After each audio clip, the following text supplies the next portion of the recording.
আমাদের ভালো লাগাতে সকলকে অনেক অনেক অনেক স্বাগত জানিয়ে আমার আজকের গল্প আরম্ভ করছি।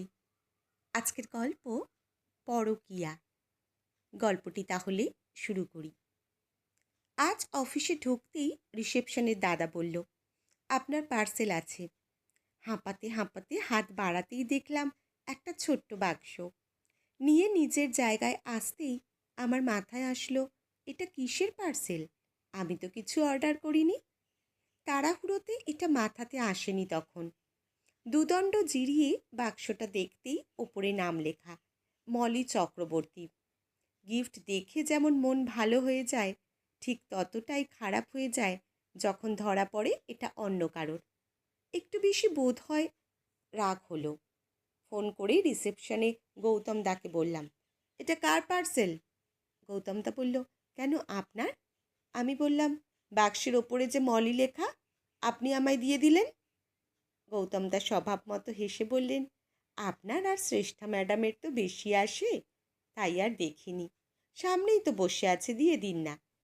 আমি ফোনটা রাখতেই দেখি পাশের টেবিল থেকে মলিদি নিজের নামটা শুনে তাকাচ্ছে। আমি বললাম, তোমার পার্সেল গৌতমদা ভালোবেসে আমায় দিয়ে দিল। মলিদি লাফ দিয়ে উঠে এসেছে পার্সেলের নাম শুনে। যে কেউ ওকে দেখে ভাববে এ পার্সেল কোনো গোপন প্রেমসূত্রে পাওয়া। আমার হাত থেকে বাক্সটা প্রায় ছিনিয়ে নিয়ে বলল, আজই ভাবছিলাম এখনো এলো না কেন? আমিও চোখ সরু করে একবার মলিদিকে দেখে বললাম, কি গো, কে দিয়েছে এই গিফটটা? কেমন একটা গন্ধ পাচ্ছি। মলিদি হেসে বলল, চুপ করো তো, গন্ধ পাচ্ছে। গিফট পেয়েছি তাই এত খুশি।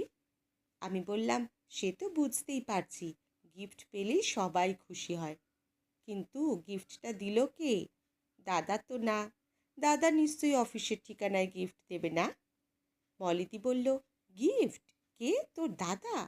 বিয়ের পর একবার নিজের হাতে করে একটা কানের দুল এনেছিল, তারপর একবার পুজোয় একটা শাড়ি, ব্যাস, সে আশা করি না। আমি বললাম, এই বয়সে প্রেমিক জুটিয়েছ, ভালো করেছ। কি দিল তোমায়? কথাটা জিজ্ঞেস করতেই দেখছি ততক্ষণে বাক্সটা খুলে ফেলেছে। খুলতেই দেখলাম একটা স্মার্ট ওয়াচ। আমি বললাম, ওয়াও। মলিদির চোখে মুখে খুশি উঁকি মারছে। সারাদিন অ্যাকাউন্টস সামলাতে সামলাতে খিটখিটে মলিদিকে খুব প্রাণবন্ত লাগছে। গিফটের এমনই মজা। আমি বললাম, তোমার প্রেমিক কিন্তু খুব রোম্যান্টিক আর স্মার্ট, না হলে এমন একটা গিফট দেয়?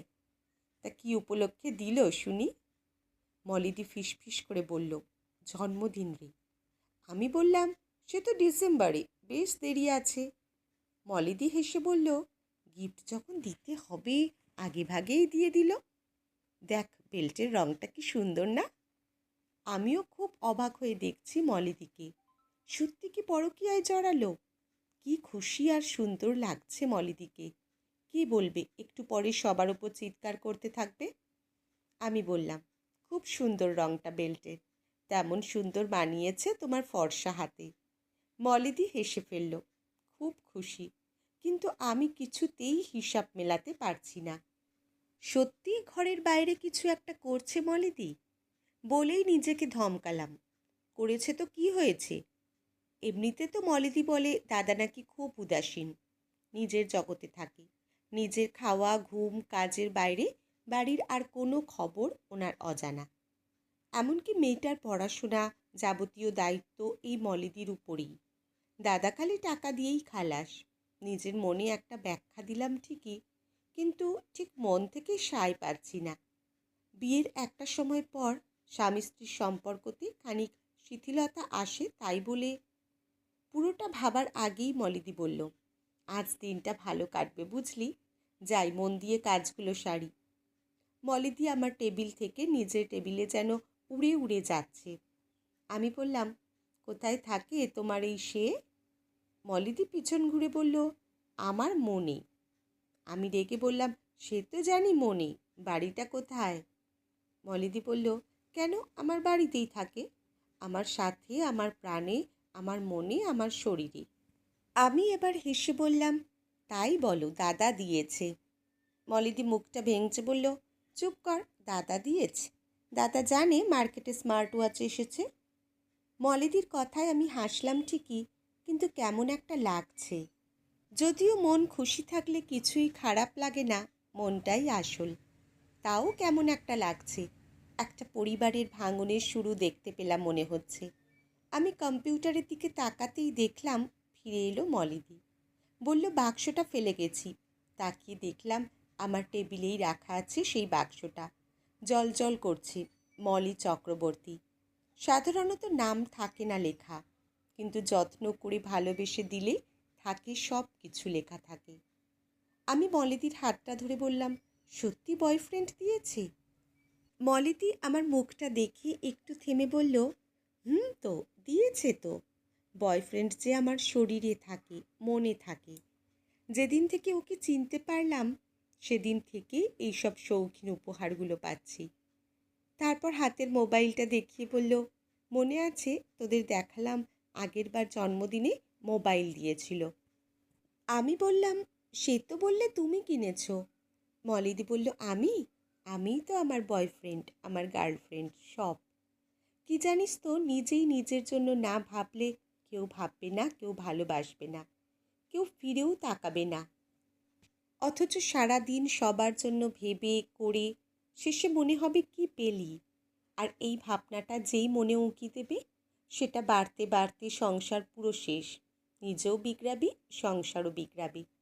আমার জন্মদিন আমার বর কোনো দিনও জানতো কি না আমার সন্দেহ। আগে খারাপ লাগতো, কাঁদতাম, এখন আর কাঁদি না। প্রতিবার জন্মদিনে কিছু না কিছু করি, দামি গিফট দিই, নিজের মতো খুশি থাকি। আমার পাশের বাড়ির বৌদিকেও শিখিয়ে দিয়েছি। উনি কিন্তু চাকরি করে না, কিন্তু সুন্দর করে সংসারটা সামলায়, গুছিয়ে রাখে ছেলেকে বরকে। মাথার চুল উঠে গেছে, মোটা হয়ে গেছে। আমি বলে বলে যোগাতে ভর্তি করিয়েছি, আবার সুন্দর হয়ে গেছে। এবার উনি জন্মদিনে একটা হারমোনিয়াম কিনল, ছোটবেলার স্বপ্ন ধরবে বলে। আমি বললাম, টাকা? মলিদিই রেগে বলল, ও বেকার, ও তো হোম মেকার, সংসারের সব দায়িত্ব ওর, তোর আমার থেকে কিছু কম এটা? আমি হেসে ফেললাম, মনটা খুশি হয়ে গেল। মলিদি বলল, হাসছিস যে? আমি বললাম, খুব খুশি লাগছে মনটা। আমিও পরকিয়া করব। বয়ফ্রেন্ডকে বলবো একটা গোটা খাতা আমার জন্য লিখে দাও। আমার চাওয়া দেখে তাকালো মলিদি, হেসে ফেলল জোরে। আমিও হেসে ফেললাম। ঠিক করলাম আজ যার যার সাথে দেখা হবে সবাইকে এই গল্পটা বলবো, ছেলে মেয়ে সবাইকে। এতে জানি ভালো থাকবে সবাই, ভালোবাসাই থাকবে, থাকবেই, এটা আমার বিশ্বাস। আজকের গল্প এখানেই সমাপ্ত। কলমে অনিন্দিতা মুখার্জি সাহা, পাঠে জয়তী। ধন্যবাদ।